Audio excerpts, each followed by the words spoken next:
பார்த்ததான பொறுப்பு உண்ணாவிரதம் இருந்தார். இப்படி விபரீதம் நடந்து விட்டால் கலைஞரா பொறுப்பாளி? பாருங்கள், இந்த வேதனையில் கூட இந்த எலெக்ஷன் நேரத்தில் கூட சாகரவரை உண்ணாவிரதம் பொறுப்பு இருக்கிறாரே, அவரல்லவா தமிழர் தலைவர் என்று தன்னை பற்றி 4 பேர் பாராட்ட வைத்து இந்த வீரமணி போன்ற சில பூசாரிகளை வைத்து மக்களை ஏமாற்றி விடலாம் என்று திட்டம் போட்டு போனார். ஆனா திட்டத்தில் இடி விழுந்தது. என்ன? ஜன்பத் ரோட்டை வந்து சோனியா காந்தி அங்கிருந்து மிரட்ட விட்டார். என்ன நினைச்சிட்டு இருக்கார் கருணாநிதி? நாங்க அத்தனை பதவியும் வாங்கி எல்லாம் அனுபவிச்சு போட்டு இவர் யோக்கியமாக உண்ணாவிரதம் இருந்தா காங்கிரஸ் தான் குற்றவாளி நாக்கவா? என்ன நினைச்சுக்கிட்டு இருக்கிறார்? என்ன டிராமா? என்ன வாட்டி என்ன ஒரு 2 மிரட்டல் விட்ட உடனே அங்க வந்து சோனியா காந்தி பயங்கர கோபத்தில் இருக்கான்னு சொன்னாங்க. அவ்வளவுதான். கலைஞர் கருணாநிதிக்கு உதவுறதுக்கு ஆகுது. என்ன செய்யறான் யோசனை கேட்டார். ஆகாயத்திலிருந்து வீசும் குண்டுகளை நிறுத்திவிட்டதாக இலங்கை அரசு அறிவித்ததாக ஒரு பொய்யை சொல்லிவிட்டு உடனே சூப் வாங்கி குடிச்சிட்டு மத்தியான சாப்பாட்டுக்கு வீட்டுக்கு போயிட்டார். நான் கேட்கிறேன், மறுநாள் நிருபர்கள் விடல, நீங்க போற நிறுத்திட்டு சொன்னீங்க. அதுக்கு பிறகு 2 நேரம் விமானம் குண்டு வீசி இருக்கு, பீரங்கி தாக்குதல் நடந்திருக்கு, 200 தமிழர்கள் இதுவரைக்கும் செத்து இருக்கிறாங்க. இதுக்கு என்ன சொல்றீங்கன்னு கேட்டாங்க. மழை விட்டாலும் தூவாரம் விழத்தானே செய்யும். அதிர்ச்சி அடைந்த நிருபர்கள், அப்படின்னா போர் நிறுத்தத்தை நீங்கள் வற்புறுத்த மாட்டீர்களான்னு கேட்டாங்க. நீங்க உங்களுக்கு கிவனும் டீ ரெடியா இருக்கு, சாப்பிட்டு போயிட்டே இருக்கு. கிண்டல் பண்றதா? நகைச்சுவை நேரமா? உங்களுக்கு ஏளனமா எக்கலமா? நான் ஒண்ணு சொல்றேன், மக்கள் இன்னைக்கு பட்டினியால சாகுறாங்க. உலகத்துக்கே சோறு போட்டவங்க நீங்க தஞ்சை மக்கள். முதலே சொன்னேன், இந்த காவிரி பூம்பட்டினத்து கடற்கரையில் சீனத்துக்கும் யவனத்துக்கும் பழந்தீவுகள் 12,000க்கும் எகிப்துக்கும் கிரேக்கத்துக்கும் ரோமுக்கும் கப்பல்கள் போய் சென்றன. நீரின் வந்த நிமிர்வலி புறவையும் காலின் வந்த கருங்கரி கூடையும் வடமலை பிறந்த பொன்னும் மணியும் குடமலை பிறந்த ஆரவ மகிழும் கங்கை வாரியும் காவிரி பயனும் ஈழத்து உணவும் காணகத்து ஆக்கமும் அம்பாரம் அம்பாரமாக குவிந்து கிடந்தன என்று பட்டினப்பாறையிலே உரித்திரக்கண்ணனார் எழுதினார். அதாவது சில வேளையில் ஈழத்திலிருந்து கூட உணவு வந்திருக்கு. இங்கே அதோடு சில உணவுப் பொருளை இங்க அனுப்பி இருக்கிறாங்க, அவங்க இங்க அனுப்பி இருக்காங்க. இன்றைக்கு பட்டினியால் சாகிறார்களே, அவர்களை காப்பாற்ற வழி இல்லையே. அதனால்தான் கலைஞர் கருணாநிதி தெரிந்து கொண்டு 3 நாளா ஒரு பொய் விளம்பரம் போடுறார். 25 கோடிக்கு உணவுப் பொருள் அனுப்பிட்டு ஒரு 10 தமிழனை பிடிச்சு கொண்டு வந்து டிவியில கேமரால போட்டோ எடுத்து பொது பக்கத்துல போட்டு உணவுப் பொருள் வழங்கப்பட்டது, தமிழ் மக்கள் கருணாநிதிக்கு நன்றி தெரிவித்தார் போட்டு ஒரு புத்தகத்தை அறிக்கை விடுவார். ஆனால் இந்த உணவு எல்லாம் அந்த சிங்கள வெறிநாய்களுக்கும் அந்த ராணுவத்துக்கும் தான் இங்கிருந்து அனுப்பப்பட்டது போல போய் சேர்ந்தது. இதற்கு மத்தியில் நான் தமிழ் மக்களை கேட்கிறேன், இந்த கொடுமையும் செய்த ரத்த கரை விழுந்த கைகளோடு வருகிற காங்கிரஸ் திமுகவுக்கு அந்த கைகளால் கொடுக்கப்படுகிற படம் பாவத்திலே, தமிழனை கொண்ட பாவத்திலே கொடுக்கப்படுகிற படம் என்பதை தமிழக வாக்காளர் பெருமக்கள் எண்ணிப்பார்.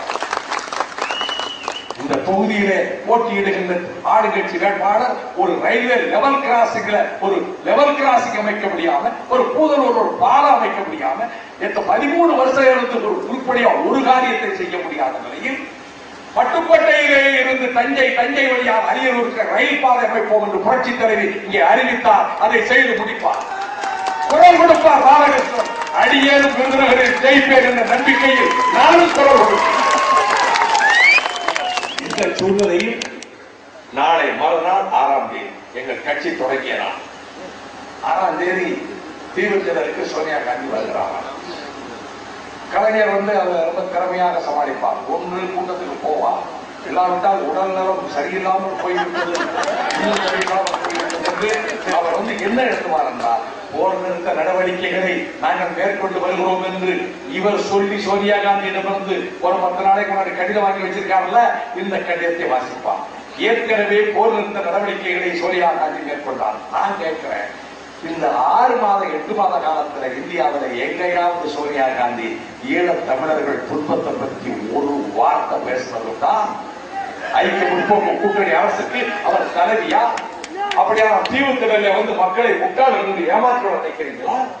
ஜனங்களுக்கு ஒன்று தெரியாத நினைக்கிறீர்களா? போர் நிறுத்தத்தை இதுவரை இந்திய அரசு கேட்கவே இல்லை. அமெரிக்க அரசு கேட்டது, விடுதலை புலிகளை தடை செய்திருக்கிற அரசு. இங்கிலாந்து அரசு கேட்டது, விடுதலை புலிகளை தடை செய்திருக்கிற அரசு. ஐரோப்பிய யூனியன் கேட்டது, புலிகளை தடை செய்திருக்கிற அமைப்பு. ஸ்வீடன், நார்வே கேட்டது. 6,5 கோடி மக்கள் தொப்புள் கொடி உறவுள்ள மக்கள் நாம் வாழுகிற இந்திய அரசு கேட்கவில்லை. பாரக் ஒபாமா என்ன தொப்புள் கொடி உறவுக்காரனா? கார்டன் பிரவுன் என்ன தொப்புள் கொடி உறவுக்காரனா? நெல்சன் மண்டேலா என்ன தொப்புள் கொடி உறவுக்காரனா? அங்கே மக்கள் தமிழர்கள் சாகக்கூடாது என்று அவர்கள் கேட்கும் போது இந்திய அரசே கேட்கவில்லை. போரை நடத்துவது இந்திய அரசு, அதனால் கேட்கவில்லை. அந்த தைரியத்தில் தான் அழித்து விடுவேன் என்று சொல்றார். ஒன்று மாத்திரம் நிச்சயம், மக்கள் நிறைய கொல்லப்படுகிறார்கள். உலகத்தின் பார்வை இப்பொழுதுதான் திரும்பி இருக்கிறது. ஆனால் நார்வே அரசின் வெளிவிவகார அமைச்சரை நான் அங்கே சந்தித்த போது சொன்னார், நேரடியாக மற்ற நாடுகள் தலையிட்டு தடுத்து நிறுத்தும் இந்திய அரசு குறுக்கே நிற்கிறது. அவர்தான் சொன்னார், இந்திய அரசு இதற்கு எல்லா முயற்சிக்கும் குறுக்கே நிற்கிறது. இந்திய அரசினால் தான் இந்த போரே நடக்கிறது. இதனுடைய விளைவு இவ்வளவு செய்திருக்கக்கூடிய இந்த கொடுமைகளுக்கு காரணமான காங்கிரஸ் இயக்கத்தை இயக்கிக் கொண்டிருக்கக்கூடிய அந்த தலைமை அழிக்க வேண்டும் நினைக்கிறது. இத்தாலியிலே பிறந்தார், இந்தியாவிலே மருமகனாக வந்து வாழ்க்கைப்பட்டார். இன்னும் இத்தாலிய பிரஜா உரிமையை அவர் இன்னும் மாற்றவில்லை. அவர் நான் தனிப்பட்ட ஒரு அவருடைய தந்தை முசோலினிக்கு வலதுகரமாக இருந்தவர் என்பது வரலாற்று உண்மை. லட்சக்கணக்கான மக்களை கொண்டு குவித்த முசோலினிக்கு வலக்கரமாக இருந்தவர் தான் இவரது தந்தை. இவருக்கு உறவுக்காரன் தான் கொட்டாரவச்சு. அவர் இப்பொழுதுதான் காங்கிரஸ் அரசு எல்லாவற்றையும் விட்டுவிட்டு ரெட் கார்னர் அலர்ட் அதையும் ரத்து செய்துவிட்டது. கொஞ்சம் யோசிக்க, இந்த நிலைமை ஒரு வங்காளிக்கு ஏற்பட முடியுமா? ஒரு மராட்டிக்காரருக்கு ஒரு மலையாளிக்கு ஏற்பட முடியுமா? ஒரு ஆந்திராக்காரருக்கு கர்நாடகத்துக்கு ஏற்பட முடியுமா? கொஞ்சம் யோசித்து பாருங்க. நம் மக்களை கொண்டு நம் ரத்த உறவு அல்லவா? பிரிட்டிஷ் சிக்கர்லாந்து வாட்டர் நம் தொப்புள் கொடி உறவு அல்லவா? தமிழன் அல்லவா? தமிழச்சி அல்லவா? அவர்கள் யாரை கேட்பார்கள்? அவர்கள் நம்மை தானே பார்க்கிறார்கள். அவர்களுக்கு ஒரே ஆறுதல் தாய் தமிழகம் தானே. 14 பேர் அல்லவா தீ குளித்து இறந்தார்கள். அந்த உணர்வோடு அந்த இடத்தோடு புரட்சித் தலைவர் உருவாக்கி கொடுத்து அழிக்கிறோம். நான் ஒன்று மாத்திரம் சொல்வேன், புலிகளை அவர்களால் அழிக்க முடியாது, பிரபாகரை அவர்களால் நெருங்க முடியாது. இயற்கை தாயே அவர்கள் 100 ஆண்டுகளுக்கு மேல் வாழ அருள் செய்வாயாக. நான் ஓட்டுக்காக ஒதுக்க அவரை சொல்லவில்லை. உங்களை இரு கரம் கூப்பி கேட்கிறேன். ஒரு ஓட்டு கூட திமுக, தமிழ் இனத்துக்கு துரோகம் செய்த திமுக, பழைய திமுக தொண்டர்களே உங்களை சொல்லவில்லை. கமிஷனுக்கு கான்ட்ராக்டுக்கு வந்து ஊழல் பண்ணி கொண்டிருக்கக்கூடிய இந்த திமுக, இங்க இருக்கக்கூடிய மந்திரி அவருடைய குடும்பத்துக்கு, தம்பிக்கு, தனக்கு செய்த வழக்கு போடையா போடு. இவர் ஈழத்தமிழர்களை பற்றி தான் பேசுவாரு, இங்கே உள்ள தமிழரை பத்தி பேச மாட்டாருன்னு ஒரு பைத்தியக்கார பேப்பர்ல சொன்னதாக கேள்விப்பட்ட பைத்தியக்காரா வாழ்நாடான அந்த ஆசாரி பள்ளத்துக்காரரை தூக்கு தண்டையிலிருந்து மீட்டுக் கொண்டு வந்தவர் இந்த வைகோ. அவர் யாருமே தெரியாது. மணிவண்ணன் என்ற தலித் சகோதரன் செத்து கிடந்த போது என் கைப்படத்தை செலவழித்து அந்த உணவை கொண்டு வந்து அந்த குடும்பத்துக்கு ஒப்படைத்தவர் வைகோ. பாகிஸ்தானிலே அடைபட்டு கிடந்த மீனவர்களை விடுவித்துக் கொண்டு வந்தவன், அதற்கு பாடுபட்டவன் இந்த வைகோ. இத்தாலியில் சர்க்கஸ் கம்பெனியிலே சேர்க்கப்பட்ட 18 இஸ்லாமிய இளைஞர்களை போராடி மீட்டுக் கொண்டு வந்தவன் வைகோ. ராமநாதபுரத்திலே இருந்து மலேசியாவிலே மரண தண்டனைக்குள்ளாக பொய் வழக்கில் சிக்கிய 12 இளைஞர்களை காப்பாற்றிக் கொண்டு வருவதில்லை. உலகின் எந்த மூலையில் என் மண்ணின் தமிழனுக்கு துன்பம் என்றாலும் துடிப்பவர் வைகோ என்பது அனைவருக்கும். இந்த மண் என்னை பேச வைக்கும். இது அலை பட்டுக்கோட்டை அஞ்சா நெஞ்சர் உதவிய மண். திராவிட இயக்கத்தின் உரிமை போராட்டத்தினுடைய உயிர் குரல் எழுந்த பகுதி.